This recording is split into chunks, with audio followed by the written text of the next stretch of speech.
Bienvenue à tous, c'est ravi de vous retrouver dans ce nouveau numéro de Santé Mag. Nous parlons ce soir de maladies inflammatoires chroniques de l'intestin, les MICI, qui désignent deux maladies, en l'occurrence le Crohn et la RCH, la rectocolite hémorragique. Imaginez les pires symptômes d'une gastroentérite, vous les accentuez, vous les faites durer un peu plus d'une semaine et vous aurez une petite idée du quotidien d'une personne atteinte de ces maladies. Les MICI handicapent fortement la qualité de vie des malades qui multiplient les consultations face à des médecins longtemps démunis de solutions thérapeutiques. Comment reconnaître ces maladies, comment vivre avec et quels sont les progrès thérapeutiques enregistrés dans la prise en charge de ces maladies. À quel moment a-t-on recours à la chirurgie? Voilà en gros les questions posées ce soir à mes invités. Et j'ai le grand plaisir justement de recevoir le professeur Bouneb Nessima. Vous êtes gastro-entérologue installé à votre compte à Alger. Vous êtes également ancien chef d'unité à l'hôpital Mustapha Bacha. Vous êtes spécialiste des MICI. Bonsoir. Merci pour votre invitation. C'est moi qui vous remercie. J'ai également l'énorme plaisir de recevoir Abdelrahman Ben Allel. Vous êtes président de la fondation Rahma. Vous êtes également porteur de la maladie de Crohn. Bonsoir. Bonsoir Sarah, merci pour l'invitation. C'est moi qui vous remercie d'avoir accepté gentiment de venir témoigner ce soir. Et j'ai également l'énorme plaisir de recevoir le professeur Saïb Tariq. Vous êtes spécialiste en chirurgie générale et digestive. Vous êtes ancien chef de service du centre anti-cancer de Sétif. Bonsoir. Bonsoir et merci pour l'invitation. C'est moi qui vous remercie à vous tous pour venir ce soir éclairer nos téléspectateurs sur ces deux maladies, souvent désignées comme des maladies rares, mais qui finalement ne sont pas si rares qu'on le pense. Alors le Crohn est une maladie qui a une très mauvaise réputation. Vous le confirmez, Abdelrahman? Oui, c'est une maladie très contraignante. Moi-même, je suis atteint depuis tout petit. Les premiers symptômes ont commencé vers l'âge de 12 ans. Malheureusement, je n'étais pas pris en charge rapidement. Donc, une errance médicale qui a quand même duré 13 ans. J'ai fini par faire une complication, la plus redoutable, donc une occlusion intestinale aiguë qui a nécessité, une intervention chirurgicale. En urgence, donc c'était une urgence vitale, évidemment. Donc voilà, c'est grâce à la chirurgie que... Mais vous avez l'air en forme aujourd'hui? Plus ou moins, oui. Ça ne se voit pas, justement, c'est une maladie invisible, on en parlera. Alors, les MICI, ça englobe le Crohn et la RCH. Professeur, c'est quoi la différence entre les deux maladies? Alors, les maladies inflammatoires chroniques de l'intestin, qu'on appelle également les MICI, alors, sont des maladies inflammatoires qui sont réparties en deux catégories. En fait, en trois catégories. Il y a tout d'abord la maladie de Crohn, la rectocolite ulcéro-hémorragique ou la RCH, et dans certains cas, on parle également de colite inclassable, quand la distinction entre les deux maladies ne peut se faire. C'est environ 10%. Alors, la maladie de Crohn, c'est une maladie inflammatoire, granulomateuse, qui touche tout le tube digestif, à partir de la bouche jusqu'à l'anus. Donc, elle n'épargne pas, elle évolue également par poussée-rémission. Et elle est caractérisée par des lésions ulcératives, des fistules, des sténoses, des abcès. Quant à la RCH, c'est également une maladie inflammatoire chronique qui ne touche que le côlon. Donc, il y a une atteinte constante. C'est-à-dire la partie basse, en fait, du tube digestif. C'est la partie basse, voilà, c'est le rectum, la partie vraiment basse du tube digestif, oui. Et qui peut s'étendre à tout le côlon, et elle respecte l'intestin grêle et toute la partie supérieure du tube digestif. Est-ce qu'une RCH, par exemple, peut évoluer en Crohn? Absolument pas. Une RCH, quand on pose un diagnostic et qu'on est certain que c'est le diagnostic d'une RCH, il ne s'agit pas d'une maladie Crohn. Mais parfois, il y a des formes qui sont intriquées. On n'arrive pas à faire la différence. C'est en particulier quand il y a une atteinte isolée du côlon qui respecte le rectum. Et dans ces situations, on peut se baser sur des arguments cliniques, des arguments endoscopiques, histologiques, évolutifs. Et malgré tout ça, on part sur un diagnostic de maladie de Crohn, mais en fait, initialement, c'est une maladie... On part sur un diagnostic de RCH, initial, et par la suite, l'évolution de cette maladie fait que des lésions vont apparaître au niveau de l'intestin grêle, ou plutôt, on aura des lésions anales qui permettront ensuite de redresser le diagnostic. Oui. Alors, professeur Saïb, on parle des MICI ou de la maladie de Crohn comme étant une maladie rare, mais qui finalement n'est pas si rare que ça. Alors pourquoi on assiste aujourd'hui, on a l'impression qu'on en voit de plus en plus parce qu'on les cherche, donc qu'on trouve, ou on est réellement devant une augmentation de la fréquence? Oui, effectivement, les maladies inflammatoires chroniques de l'intestin, les MICI, sont des maladies cryptogéniques, c'est-à-dire il n'y a pas, jusqu'à nos jours, il n'y a pas d'étiologie ni d'explication assez bien définie. Ça reste une maladie auto-immune, hein, elle est classée comme étant une maladie auto-immune. Absolument, une maladie multifactorielle où les facteurs génétiques, les facteurs immunitaires, les facteurs liés à l'environnement, parfois des facteurs infectieux, qui s'intriquent pour essayer d'expliquer la pathogénie, les mécanismes de cette maladie. Avec les moyens diagnostiques actuellement, les progrès en matière de radiologie, en matière d'endoscopie digestive, en matière d'anatomie pathologique, ont permis de diagnostiquer plus de cas de maladies inflammatoires qu'auparavant. Également, notamment en Algérie, on assiste à une occidentalisation de la vie, notamment des habitudes alimentaires. C'est pour cela que dans notre pays, les statistiques pourraient au conditionnel rejoindre ceux des pays occidentaux. En réalité, ce sont des maladies qui ne sont pas aussi rares qu'on le pense. Oui. Abdelrahman, il faut dire qu'il y a 2 ans de cela, vous êtes passé dans cette émission. Vous avez exprimé le souhait à l'époque justement de créer votre fondation de sensibilisation autour de la maladie. Alors, 2 mots sur la fondation et puis dites-nous, est-ce qu'on voit aujourd'hui aussi, vous qui êtes en contact avec les malades, est-ce que vous voyez de plus en plus de formes pédiatriques ? D'abord, je tiens à remercier Canal Algérie de m'avoir accompagné dans toutes ces démarches, donc avant même la création de la fondation, pendant la création et même après. Voilà, c'est mon deuxième passage effectivement. Je me réjouis d'ailleurs qu'on parle aujourd'hui des Mickey. C'est un peu l'objectif de la fondation, c'est vulgariser sur ces maladies. Donc c'est des maladies qui restent méconnues, qui restent un peu tabou, qui restent même méconnues par certains du corps médical, par certains personnels soignants. Voilà, c'est important de parler comme ça pour réduire beaucoup plus le temps de diagnostic et ne pas éviter l'errance diagnostique dans l'errance. Voilà, oui. Vous avez connu. Oui, effectivement, oui. Donc le rôle de la fondation, c'est de vulgariser, c'est de sensibiliser, c'est d'éduquer le patient et de faire connaître, mais aussi de revendiquer, de faire valoir les droits des malades, parce que malheureusement la maladie de Crohn n'est pas prise en charge à 100% au jour d'aujourd'hui. Même les examens qui sont faits à l'extérieur, donc des structures, nous ne voyons pas la face. La plupart des examens ne sont pas remboursés. Voilà, se font à l'extérieur, donc ne sont pas remboursés. Même l'endoscopie, c'est un examen, c'est vrai, il peut révéler la maladie, donc, mais ça sert aussi à contrôler la maladie. Donc on est amené à faire des coloscopies comme ça. Des dépistages. Voilà, c'est un moyen de dépistage, mais aussi de contrôle. Donc voilà, les examens endoscopiques ne sont pas pratiquement remboursés. Donc c'est malheureux, surtout l'endoscopie sous anesthésie générale qui coûte vraiment très cher, excessivement cher pour les personnes à faible revenu. C'est surtout parce que cette maladie, vous avez bien expliqué ça, elle touche les sujets jeunes. Donc les sujets jeunes, les adultes jeunes sont souvent des personnes... Et souvent diagnostiquées entre 20 et 30 ans. Voilà, des étudiants, des personnes qui n'ont pas accès au marché du travail, n'ont pas assez de ressources financières. Donc des examens quand même qui coûtent aux alentours de 30 000 dinars qui ne sont pas remboursables. Oui. Ça Votre appel est lancé, Abdelrahman. Merci beaucoup d'avoir nous avoir donné cette tribune pour parler de ces problématiques. La deuxième question, brièvement. Alors, est-ce qu'on voit de plus en plus de formes pédiatriques?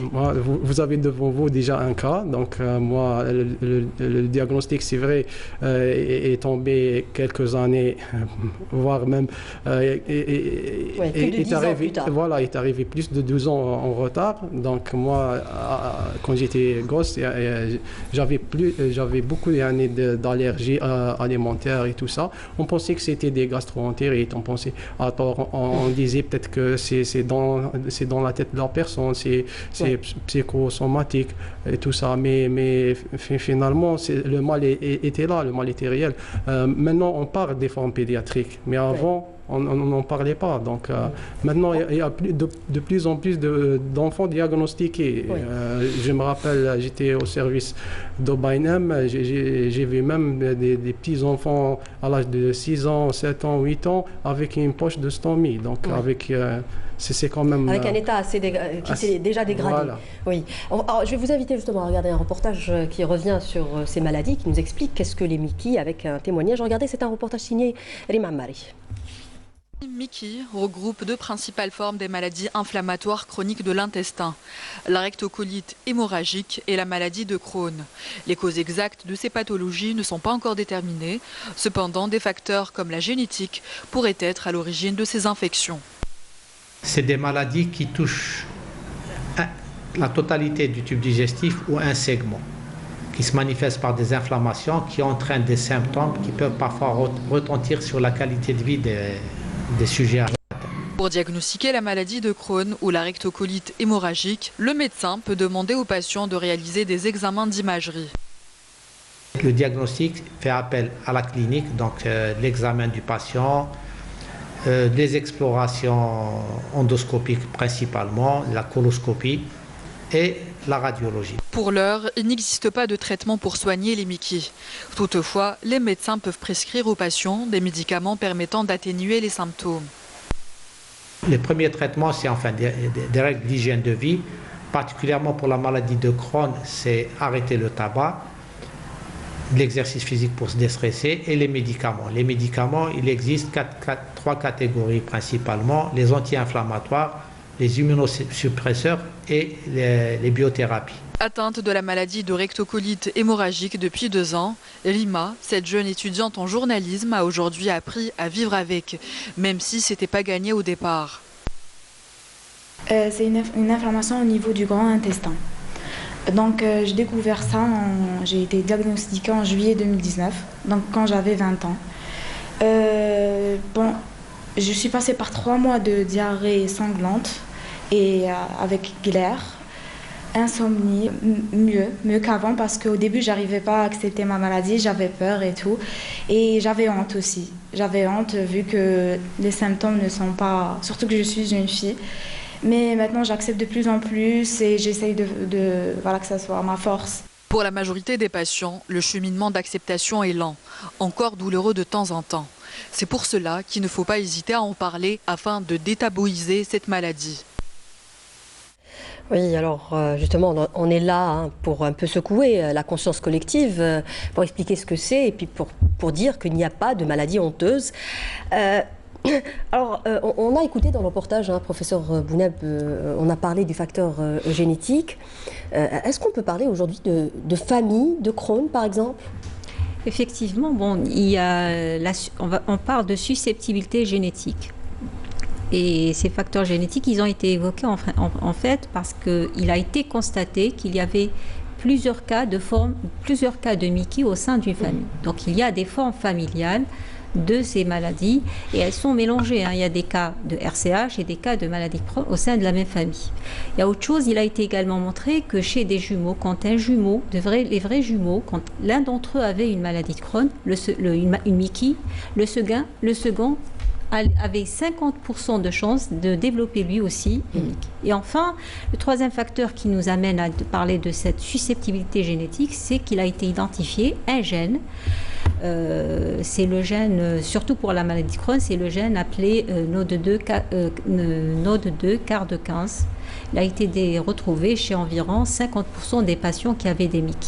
Et il faut savoir également que 15% des sujets normaux en sont porteurs. Donc, ceci ne fait pas de cette maladie une maladie génétique, héréditaire, transmise de manière systématique, comme pour les maladies héréditaires que nous connaissons. C'est un facteur de susceptibilité qui vient se surajouter à d'autres facteurs. Des facteurs comme, par exemple, il y a les facteurs d'environnement, on en a parlé, le régime alimentaire qui a été modifié, le tabagisme, il y a également... le tabagisme est un facteur aggravant. C'est un facteur indiscutable qui a été incriminé dans la survenue de la maladie de Crohn et également dans l'aggravation et la survenue de complications chez les patients qui en sont porteurs et qui sont sous traitement. Donc, le stress. Le stress également, ça a été incriminé parce qu'il a été également montré que plusieurs patients présentaient des poussées de leur maladie après un stress psychologique. Il y a également le principal facteur qui est à l'origine de cette maladie, c'est des anomalies au niveau du microbiote intestinal. Le microbiote intestinal, c'est la flore intestinale normale que chacun d'entre nous héberge. Ça donne beaucoup d'espoir aujourd'hui aussi dans la recherche. Voilà, il y a des recherches dans ce sens. Le fait de connaître mieux le tube digestif. Absolument. Il y a de la recherche à côté des traitements, des biothérapies, etc. Il y a des recherches qui se font justement dans le sens des essais sur les transplantations du microbiote intestinal. On va y revenir dans les traitements justement, j'espère qu'on aura le temps. Abdelrahman, vous venez d'une famille justement, d'une famille de Crohn. Effectivement, parce que le papa est atteint C'est un peu bizarre quand même finalement que votre médecin soit passé à côté, parce qu'il y a une susceptibilité familiale, j'ai envie de dire, génétique. Oui. Même les symptômes qui ont été énumérés tout à l'heure ont été un cas présent, mais le médecin a passé à côté, je ne sais pas pourquoi. Mais Professeur Saïb, alors les symptômes, on peut les rappeler brièvement. Quels sont les symptômes d'une maladie de Crohn? On a dit que ça s'apparentait un peu à une gastro. Absolument. Donc les symptômes, d'abord, il y a des symptômes digestifs, d'accord, qui sont dominés par la douleur abdominale, plus ou moins atypiques, puisque c'est des douleurs qui sont diffuses, avec surtout de la diarrhée concernant la maladie de Crohn, et une diarrhée sanglante, voire des rectorragies concernant la rectocolite ulcéro-hémorragique. Associé à cela, on peut avoir des signes généraux, à type de fièvre dans les formes de maladie de Crohn infectée, même dans les RCEH, qui est un facteur de gravité, et surtout les manifestations extradigestives, qui peuvent précéder les symptômes digestifs. Qui peuvent être isolés et qui ne sont pas considérés comme des complications, comme des signes. Il y a bon nombre de patients qui sont hospitalisés dans des services de rhumato pour des pathologies de la hanche, les spondylodicites, pendant assez longtemps, dans des services de gastro pour une maladie hépatobiliaire, en dermato, en néphro. En ophtalmo aussi. En ophtalmo. Alors, ce sont des manifestations extradigestives des maladies inflammatoires, des MICI, à type de manifestations hépatobiliaires, cholangite sclérosante, de manifestations cutanées, oculaires, des manifestations rénales et de manifestations articulaires, notamment les arthrites, des douleurs au niveau de l'articulation du genou. Ces manifestations pourraient être expliquées par l'existence de complexes humains antigènes-anticorps qui se baladent dans le sang et qui se fixent au niveau de ces organes. C'est le processus inflammatoire en fait. Oui. Ça s'explique aussi par, comme dans toutes les maladies inflammatoires. Et le dépôt de ces complexes antigènes anticorps, c'est ce qui a amené les chercheurs à dire, à incriminer la composante auto-immune dans la genèse de ces MICI. Oui. Professeur Bounab, j'ai juste envie qu'on rajoute un truc par rapport aux symptômes. Est-ce qu'il y a des formes asymptomatiques, des formes sèches du Crohn ou de la RCH? Surtout de la maladie de Crohn. La RCH, elle est habituellement... Des saignements. Il y a des saignements. Voilà. On ne peut pas passer à côté, en fait. On ne peut pas passer, il y a des saignements ou des déjections glérosanglantes qui amènent tout de suite le patient à consulter et l'endoscopie est faite, le diagnostic. Par contre, concernant la maladie de Crohn, non. Effectivement, comme a dit le professeur Saïb, il y a des patients qui sont porteurs de spondylarthrite ankylosante et qui n'ont aucun symptôme digestif. Vraiment, c'est des formes qui sont asymptomatiques sur le plan digestif. Et la découverte de la maladie se fait lorsque le rhumato envoie le patient pour réaliser une coloscopie qui aujourd'hui, devant toute spondylarthrite ankylosante, une coloscopie est indispensable pour poser le diagnostic. Pour les formes sèches, j'insiste là-dessus parce que peut-être qu'on peut passer à côté d'une maladie. Est-ce qu'il faut s'inquiéter aussi dans les formes sèches, par exemple? Qu'est-ce qu'on va observer? Des amaigrissements? Qu'est-ce qu'on va voir chez le sujet Oui. Chez le sujet qui a une maladie de Crohn mais sans symptômes? Asymptomatique. Si vous parlez de maladie Crohn asymptomatique, ça veut dire qu'elle est asymptomatique, qu'il n'y a aucun signe digestif. Vous parlez de symptômes digestifs, aucun signe d'appel digestif. Parce que la maladie Crohn, on vous l'a dit qu'elle peut se manifester, elle peut débuter par des manifestations extra-digestives. Donc il y a des formes qui sont sèches sur le plan digestif, donc elles n'ont aucune manifestation. Et je vous ai dit que chez un patient qui a une uvéite, etc., ou une autre manifestation, le médecin qui envoie le patient pour faire une endoscopie permettra ensuite de découvrir la maladie. Mais bon, après, on découvre des lésions intestinales, elles peuvent évoluer à leur propre compte. Évidemment, elles peuvent évoluer à leur propre compte et engendrer des complications. Et le patient, le diagnostic ne sera posé qu'au stade de complications. Une sténose, des fistules, un abcès, et ce sera le mode de révélation chirurgicale. Alors, le diagnostic se fait par endoscopie. Aujourd'hui, c'est quoi l'examen qui révèle une Mickey? Alors, en général, le diagnostic, en général, il est basé sur un faisceau d'arguments. Il y a les arguments cliniques, il y a des arguments biologiques, et il y a également l'argument endoscopique et histologique et évolutif. Alors bien sûr, le gold standard pour le diagnostic, ça reste quand même la coloscopie, plus avec bien une biopsie, sûr avec la biopsie qui permettra d'orienter le diagnostic. Et il faut savoir que l'histologie ne permet pas de nous apporter des arguments pathognomoniques de cette maladie. Il n'y a pas, en dehors du granulome qu'on peut retrouver dans la maladie de Crohn, en se basant sur les autres arguments, on pourra évoquer ce diagnostic. Oui. La maladie évolue par poussée. Abdelrahman, c'est quoi une poussée? Ça se manifeste comment chez vous? La poussée, c'est comme... Une crise? Oui, c'est une crise de la maladie. C'est quand vous avez tous les symptômes réunis. Donc, vous avez de la fièvre, vous avez des diarrhées. Il s'agit de plusieurs passages à la selle par jour. Donc, c'est contraignant quand même. De l'amaigrissement. Parfois même, pour les patients atteints de RCH, c'est du sang dans les selles. Donc, c'est de l'anémie aussi, parce qu'on perd du sang. Parce que notre type est altéré, donc comment dirais-je, l'assimilation des aliments ne se fait pas de façon normale, donc il y a des carences aussi. Si on devait la placer sur une échelle de 1 à 10, la douleur, elle serait classée où? La douleur abdominale est vraiment atroce, croyez-le.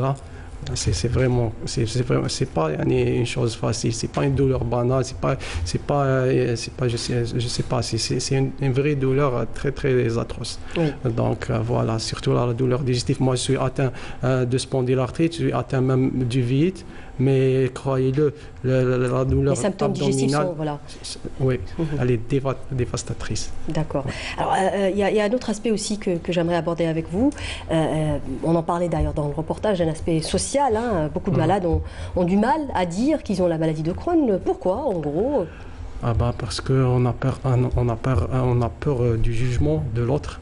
Donc, les patients se renferment sur eux-mêmes. Donc, vis-à-vis de la société, une personne malade, c'est une personne handicapée. C'est quoi la plus grande contrainte quand on est atteint de Mickey? D'un point de vue société, en Algérie particulièrement. Peut-être pour les femmes, c'est encore pire. Plus parce que voilà, par rapport au mariage, par rapport à tous ces dictats sociétaux qui vraiment sont injustes vis-à-vis. Moi, je suis là devant vous, je témoigne à visage découvert. Et c'est ça l'objectif, c'est un peu dédramatiser. On peut vivre avec une maladie compliquée, mais on peut vivre normalement comme une personne saine, on peut être actif dans la société, on peut même proposer des choses extraordinaires. Donc voilà.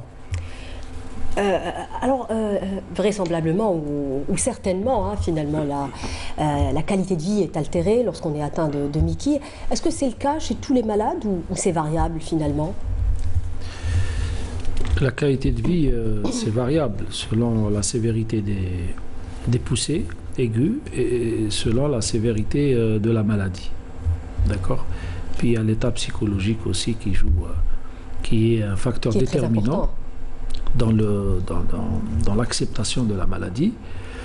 Alors il y a des patients où la maladie est latente.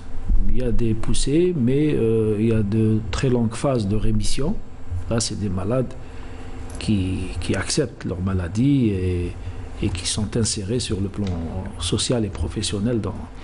Par contre, il y a des malades qui résistent au traitement médical et où la prise en charge est prise en étau entre le traitement médical et la chirurgie, qui est le traitement de désespoir. Donc, ces patients-là vivent très mal leur maladie. Oui. Et ils pensent aussi au volet chirurgical, on va peut-être discuter tout à l'heure. On y arrive, oui, on arrive au traitement justement. Professeur Bouneb, j'aimerais juste vous faire réagir par rapport à ce que disait Abdelrahman Benallel par rapport aux femmes atteintes de Mickey. Est-ce qu'on peut enfanter lorsqu'on est une femme atteinte de Mickey finalement? Absolument, oui. Absolument. Seulement, il y a une condition qu'on impose à la femme, c'est d'être en rémission. Il faut que la maladie soit en rémission. Et puis, il y a également autre chose à préciser, c'est que les malades femmes qui ont des lésions anopérinéales assez sévères, on leur impose une césarienne plutôt qu'un accouchement par voie basse normale. C'est-à-dire on peut faire une grossesse à condition qu'il y ait un suivi il faut qu'il y ait bien entendu un suivi régulier parce qu'elle peut faire une poussée, mais on recommande que la conception soit faite au moment où la maladie soit en rémission. Oui. Alors, on arrive un peu au traitement. Les traitements, alors on l'a dit aussi dans le reportage, le but n'est pas la guérison. On ne guérit pas finalement d'une Mickey. Ça, il faut le comprendre. Hein. Ça, c'est justement par rapport à l'aspect psychologique. Peut-être que le fait d'accepter déjà cette maladie, accepter qu'on n'en guérit pas, mais qu'on peut avoir des rémissions. Alors, les traitements permettent quoi aujourd'hui? De guérir les lésions peut-être? Alors, l'objectif essentiel des traitements aujourd'hui, en 2021, c'est d'obtenir une rémission clinique, c'est-à-dire que le patient, pour la maladie de Crohn, il n'ait plus de diarrhée, un transit normal et absence de douleur abdominale, qui, on l'a bien dit, elles sont atroces et altèrent la qualité de vie. Le deuxième, et en matière de RCH, c'est plutôt la disparition des rectorragies, plus normalisation du transit. Ce sont les deux objectifs cliniques. À côté de cet objectif clinique, il y a également un objectif endoscopique. C'est l'obtention d'une rémission endoscopique et aujourd'hui, on est très ambitieux et on va jusqu'à la cicatrisation de toutes les lésions intestinales. Car ce n'est que cette cicatrisation qui permettra de réduire le taux d'hospitalisation, les risques de chirurgie et qui permet d'améliorer la qualité de vie du patient. Oui, alors aussi dans les maladies inflammatoires chroniques de l'intestin, il faut dire que ça fait partie des maladies qui ont connu un énorme progrès thérapeutique, hein, notamment les 10 dernières années. Est-ce que vous l'avez constaté par vous-même, Abdelrahman? Vous êtes sous traitement actuellement? Oui, je suis sous traitement. Vous avez senti une amélioration justement dans votre état global? Bon, au début, oui, parce que j'étais sous biothérapie, mais après, par la suite, maintenant, on va dire que je suis en échec thérapeutique parce que, enfin, j'ai fait une complication par rapport à la biothérapie, donc j'ai fait une tuberculose pulmonaire, donc qui a failli aussi me tuer, donc voilà, qui n'a pas été aussi prise en charge très rapidement, et pourtant j'étais dans des structures hospitalières et tout, et cette complication elle peut survenir lorsqu'on est sous anti-TNF. Bon, donc voilà. Donc aujourd'hui vous êtes sans traitement? Ça se passe comment pour vous? Aujourd'hui, actuellement, je suis sans traitement. Les médecins veulent que je revienne à mon traitement, c'est-à-dire initial. Voilà, un traitement de fond, ce qui est la biothérapie, mais moi, personnellement, j'ai des doutes et j'ai encore peur. Oui. Parce que vraiment, la tuberculose m'a fait beaucoup de problèmes. Oui. Ouais. Professeur Saïd, qu'est-ce qu'on craint finalement dans la maladie de Crohn? Qu'est-ce qu'on craint comme complication? Qu'est-ce qu'on craint aussi quand il y a comme ça un échec thérapeutique? Quel est le risque? En dehors des complications chroniques qui altèrent la qualité de la vie, ça c'est connu, on craint les complications aiguës qui menacent la vie. D'accord? Les complications aiguës sont représentées par la perforation qui est à l'origine d'une péritonite, c'est le traitement de l'urgence. La sténose, ça peut donner des occlusions avec des fistules entre deux segments du tube digestif. Ça, c'est dans le Crohn, hein? Dans le Crohn, oui. Et également, comme complication aiguë dans la RCH, c'est essentiellement l'hémorragie cataclysmique. D'accord? Maintenant, comme complication chronique, c'est surtout la dégénérescence. Dans le risque, la probabilité d'avoir une dégénérescence est directement proportionnelle à la durée d'évolution de la maladie. Elle dégénère, les MICI, notamment la RCH, dégénère beaucoup plus souvent, plus fréquemment que la maladie de Crohn. On dit en moyenne entre 20 à 30 ans d'évolution. Le risque de dégénérescence est imminent.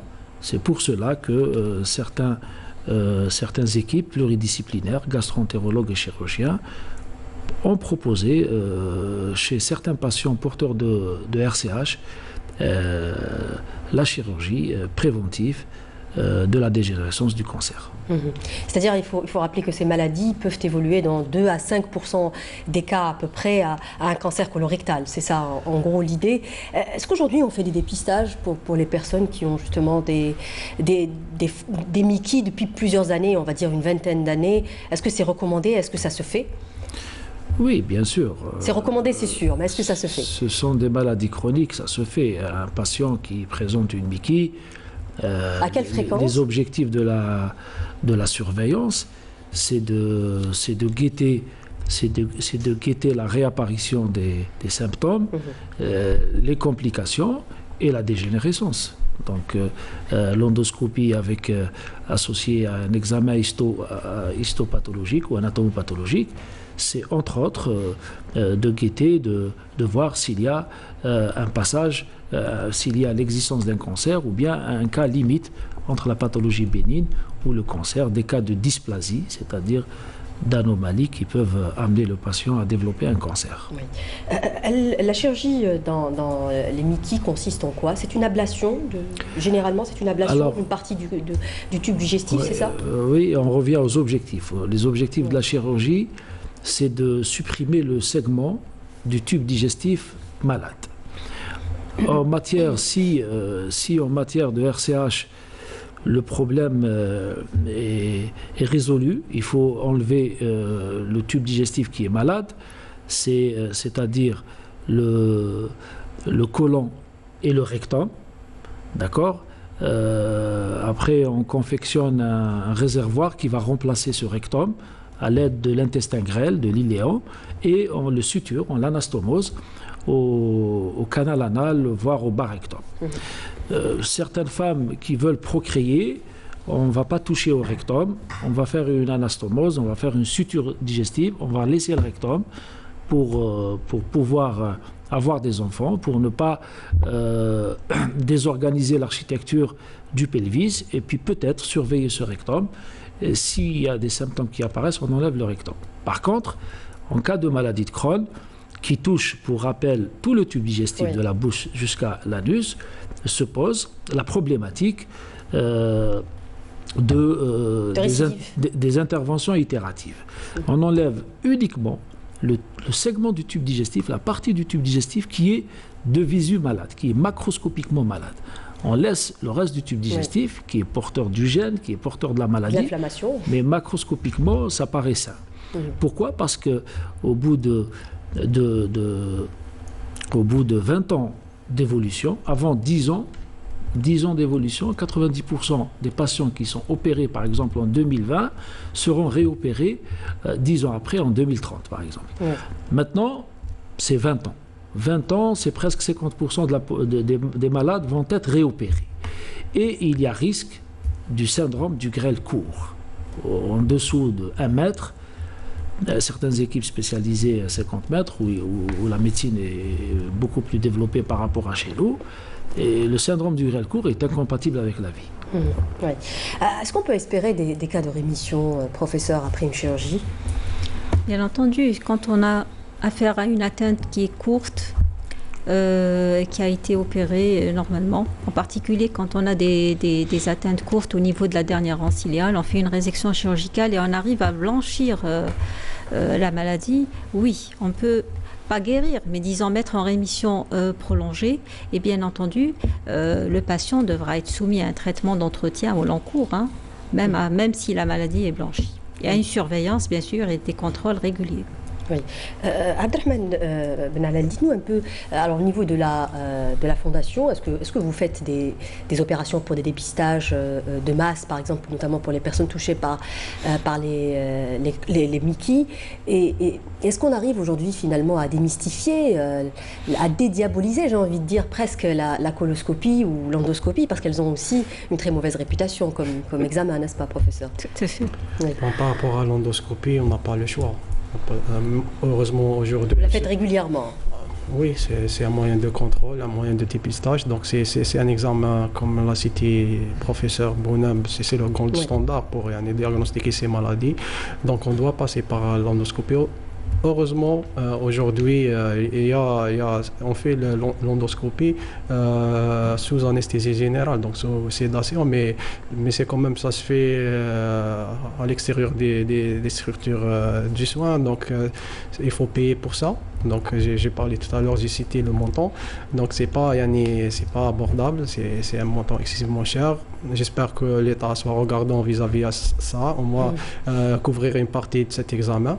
Donc voilà, il ne faut pas surtout peur, c'est un examen très important. Et puis par la suite, il faut savoir que la fondation est très jeune, donc malheureusement... Il y a beaucoup de travail en tout cas, hein, ça c'est sûr. Ça a coïncidé avec ma fondation a été créée, puis avec la COVID. Voilà, a été vite confiné, donc on n'a pas eu l'occasion de faire des actions de proximité.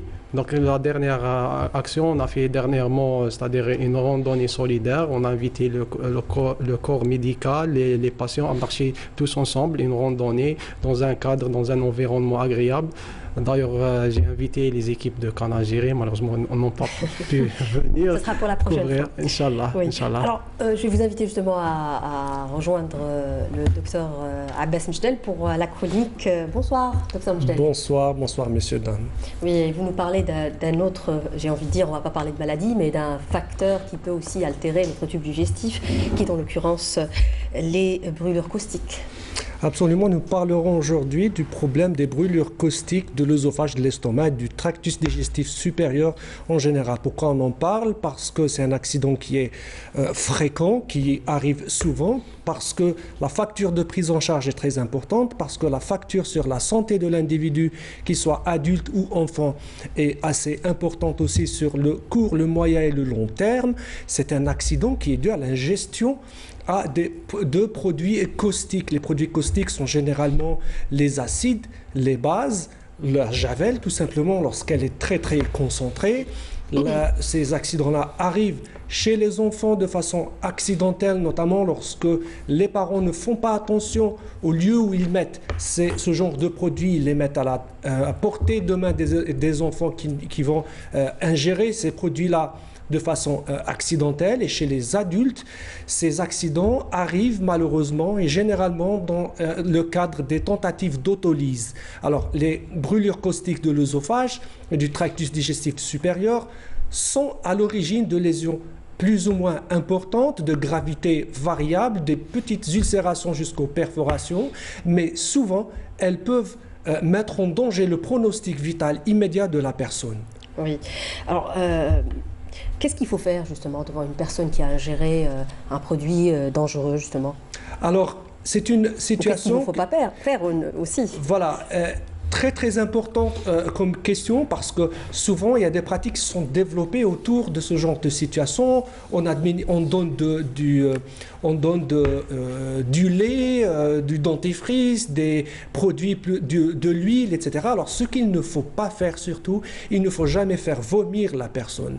Parce que faire vomir la personne qui a ingéré un produit caustique va doubler la brûlure qui est passée de de la bouche vers l'estomac, on va la faire sortir de l'estomac vers la bouche, on va rebrûler toute cette partie-là du tube digestif. Il ne faut pas donner ni de lait, ni de l'eau, ni de l'huile, ni rien du tout. À la limite, quand il y a des lésions de la bouche, il faut rincer avec une compresse qui est propre. Si les yeux sont touchés, il faut mettre de l'eau dessus ou du sérum physiologique. S'il y a beaucoup de saignements et que la personne est un peu en danger, il faudrait essayer de la mettre en position de sécurité et de l'acheminer dans les plus brefs délais, donc dans une structure hospitalière qui soit dotée de moyens de réanimation médicale et chirurgicale. Évidemment, un autre conseil à répéter de façon jamais suffisante aux parents, ne jamais laisser ces produits-là à la portée des enfants, ne jamais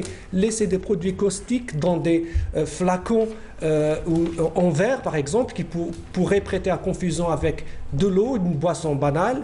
Évidemment, les personnes qui sont en détresse psychologique et qui arrivent à l'acte de tentative d'autolyse, il faudrait penser à les prendre en charge sur le plan psychologique déjà à partir de leur hospitalisation suite à cet accident-là. Oui, merci beaucoup, docteur Mjdel, pour toutes ces explications. Alors, pour revenir un peu au Mickey, il y a un aspect aussi très important duquel on n'a pas parlé, c'est l'hygiène de vie, justement. Est-ce qu'on doit suivre un régime alimentaire, par exemple, toute la vie? Alors, par rapport au régime alimentaire, je dirais que chez les patients qui sont en rémission, qui sont bien sur le plan général, ils n'ont pas de symptômes, ils n'ont pas de diarrhée, je pense qu'il n'y a pas un régime particulier à préconiser. Moi, je leur dis, mangez ce que vous voulez. S'il y a quelque chose qui vous fait mal, vous l'enlevez. Par contre, en cas de... fait, le but peut-être des traitements, justement, c'est de permettre à ces personnes de pouvoir avoir un semblant de vie normale. Voilà, mais bien sûr, en respectant certaines règles comme tout le monde. C'est-à-dire pas d'excès de sucre, pas d'excès de gras, pas trop de friture. Tout ça, c'est des recommandations pour tout le monde. Oui. Par contre, chez les patients qui sont en poussée, ils ont des symptômes, ils sont symptomatiques en poussée. Et là, il faudra proposer un régime qui permet de réduire un petit peu le transit intestinal, la diarrhée. Donc, on préconise un traitement sans résidus. Un traitement sans résidus. Et chez les patients qui sont sous corticoïdes, parce que s'ils sont poussés, on les mettra forcément sous corticothérapie. Là, bien sûr, les règles habituelles, un régime sans sel, un régime pauvre en sucre, pour éviter les complications. Mais Abdelrahman, sur le même point, est-ce que vous suivez un régime alimentaire? Moi, j'essaie d'éviter tout ce qui est fast-food, tout ce qui est junk food. Donc, j'essaie de manger à la maison. Sainement. Voilà, le régime méditerranéen, la cuisine de grand-mère. Les épices, c'est à éviter. Est-ce qu'il y a des aliments à éviter, peut-être pour éclairer un peu les gens qui nous regardent? Il faut éviter tout ce qui a été cité par professeur Bounab, donc tout ce qui est sucrerie, tout ce qui est des boissons gazeuses, tout ça, le tabagisme, les fritures et tout ça. Il faut essayer d'avoir aussi une activité physique.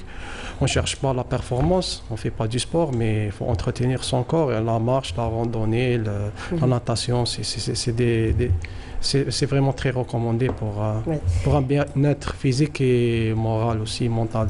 Oui. On parle aujourd'hui de rémission profonde où on voit la maladie peut s'éteindre carrément. Est-ce que on le voit ça chez nous?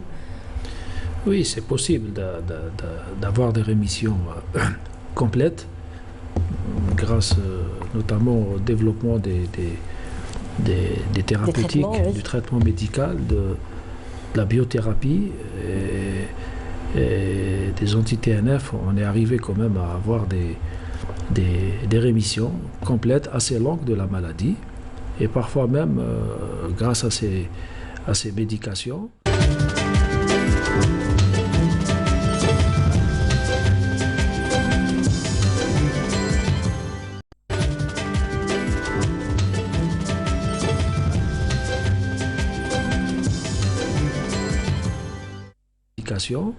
On a pu éviter la chirurgie, voire éviter la récidive, notamment des maladies de Crohn, après la Est-ce qu'on peut chirurgie. arrêter les traitements à ce moment-là? On peut arrêter les traitements, professeur Bouneb, quand c'est un cas de rémission profonde? Actuellement, bon, il y a ce qu'on appelle la désescalade thérapeutique. Effectivement, chez des patients qui sont en rémission, comme vous l'avez dit, une rémission profonde. Alors, rémission profonde, c'est une rémission clinique, biologique, endoscopique, ça veut dire, et même histologique. Bon, on ne va pas jusqu'à l'histologique, c'est un but, c'est ce qu'on souhaite, mais on va s'arrêter à la rémission endoscopique. Mais chez quelqu'un qui est vraiment en rémission clinique, biologique pendant un certain temps, on peut envisager une désescalade thérapeutique. Pas l'arrêt complet des traitements. C'est-à-dire, si un patient était sous, par exemple, l'anti-TNF, sous biothérapie, on peut descendre aux immunosuppresseurs. Oui. Voilà. Mais arrêter définitivement. Oui. On a parlé tout à l'heure peut-être pour terminer, puisqu'on arrive pratiquement à la fin de cette émission, c'est l'heure un peu de conclure, pour donner un peu d'espoir. On a parlé brièvement de la transplantation microbienne fécale. Alors aujourd'hui, est-ce qu'il y a des tests qui ont prouvé leur efficacité dans les MICI? Alors actuellement, justement, on parlait de la transplantation du microbiote intestinal. Bon, c'est un objectif qui est bien, qui pourrait être obtenu comme pour la colite à Clostridium difficile. Il y a une espèce de colite avec un microbe qu'on appelle le Clostridium, pour lequel ça a bien marché. Et pour les MICI, spécialement la maladie de Crohn ou la RCH, on va dire qu'il y a des essais qui sont en cours, mais les résultats ne sont pas très, très satisfaisants. Oui. Pour l'instant, on va dire. Hein. On termine peut-être pour comment éviter d'arriver à la chirurgie, l'observance, insister sur l'observance. Pour éviter d'arriver à la chirurgie, d'abord, c'est assez difficile. Oui. C'est presque inévitable dans ces maladies. Absolument. Mais l'observance des règles hygiéno-diététiques, c'est vrai que s'il y a une rémission complète, c'est exceptionnel, comme l'a dit le professeur Bouneb, clinique, radiologique, endoscopique et histologique, c'est exceptionnel. Et le suivi de règles hygiéno-diététiques, un régime végétarien, la pratique du sport, d'accord, et également le suivi du traitement d'entretien. Oui. On termine avec vous, le mot de fin est à vous, Abdelrahman. Donc, je profite de mon passage pour lancer encore un appel voilà, par rapport aux personnes stomisées. Donc, on n'a pas parlé aujourd'hui. De la stomie, oui. Oui, ils ont un problème avec... C'est une chirurgie, voilà, juste pour que les gens comprennent de quoi on parle. Voilà, oui. C'est une chirurgie, c'est un abouchement de l'intestin sur l'abdomen de la personne. Donc, voilà. Ces personnes-là, parfois, rencontrent des problèmes vis-à-vis les produits de soins, le matériel. Donc malheureusement, on ne bénéficie pas du choix. Donc voilà, je lance un appel à l'État de voir un peu le quotidien de ces personnes pour l'améliorer un peu. Et aussi intégrer des stomatothérapeutes dans des structures de soins hospitalières. Voilà. Exactement. Oui, ce qu'on n'a pas. Oui, merci beaucoup, messieurs, dames, d'avoir participé à cette émission. Justement, on retiendra aussi peut-être de libérer la parole. Merci d'avoir participé à cette émission pour parler de ces maladies qui peuvent être considérées comme des maladies honteuses. Merci à vous de nous avoir prêté attention. N'oubliez pas de nous rejoindre sur les réseaux sociaux. Excellente soirée sur Canal Algérie. On se retrouve mardi prochain. Au revoir.